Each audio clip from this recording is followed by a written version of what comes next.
السلام عليكم، كي درتو؟ لاباس عليكم؟ كنتمنىكم تكونوا باحسن الاحوال ان شاء الله وبصحه جيده. اليوم غادي ندير معكم ملاوي بطريقه بسيطه، واخا تكوني مبتدئه وعمرك جربتيهم. اليوم ان شاء الله غادي تجربيهم بهذه الطريقه وبخطوات، يعني غير ركزوا معايا بخطوات ثابته ان شاء الله غادي ينجحوا معكم. بقاو معايا ندوزوا المقادير وطريقه التحضير.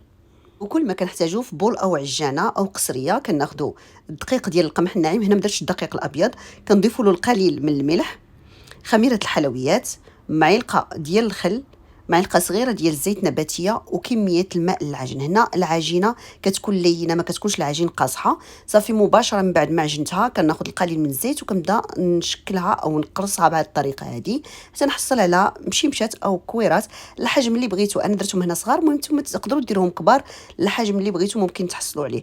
فوالا من بعد ما كنكملهم كاملين كنوضعهم في بلاطو ولا هذا ونغطيهم ونخليهم يرتاحوا.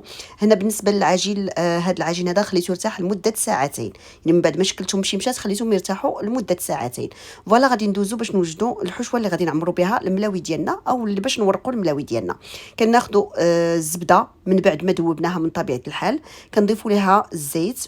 بالنسبه للمقادير غنخليهم لكم اسفل الفيديو.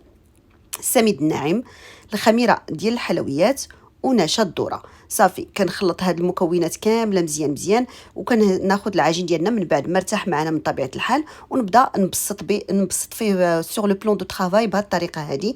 هنا راه كنسرحو غير شويه بيديا، ومن بعد كنبدا نجرو كيف ما كتشوفوا حتى كنحصل على ديك الطبقه الشفافه.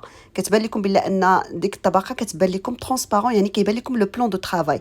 كنديروا الاولى بهذه الطريقه هذه، وكنديروا مباشره فوق منها الحشوه ديال التوراق او الخليط ديال التوراق، كنبسطوا عليها كاملين وكنطويها بشكل طولي، يعني غير كنطويها بهذه الطريقه هذه.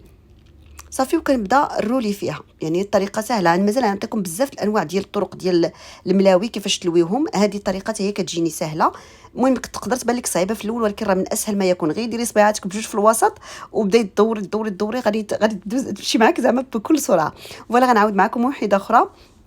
كنسرح العجين ديالنا كنبسطو، كنبدا غير نجر فيه بهذه الطريقه هذه، يعني كنبسطو غير شويه ونبدا نجر فيه.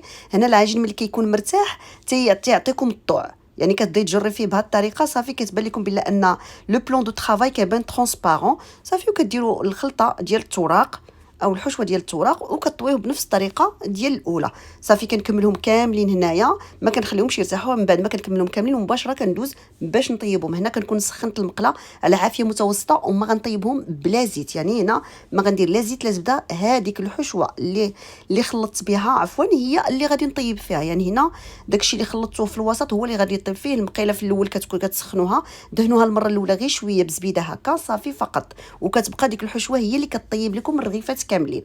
فوالا من بعد ما كملتهم كما كتشوفوا كنبسطها بهذه الطريقه هذه وكنوضعها في المقيله للاشاره فقط. ملي كتوضعوها في المقيله ماشي تخليها طيب على لتحت، سميتو كيف ما كتوضعيها كتكون المقله عفوا سخونه، كتقلبيها مباشره. صافي كتبان لك بلا انها بدات كتنفخ. هنا باش ينجح معكم هاد الملاوي، كما تحطوا الرغيفه الاولى او الملويه الاولى قلبوها ديك الساعه صافي وبداو كطيبوها بطريقه عاديه. انا ما كنطيبهمش بزاف، الا بغيتوا تحتفظوا بهم عفوا في المجمد ممكن تحتفظوا بهم. صافي كنطيبهم يعني نص طيبه، وملي كنبغي نجي زعما هذا نقدمهم كنعاود نسخنهم، يعني كيجيو مقرمشين وكيجيو مورقين من اروع ما يكون ومن اسهل ما يكون.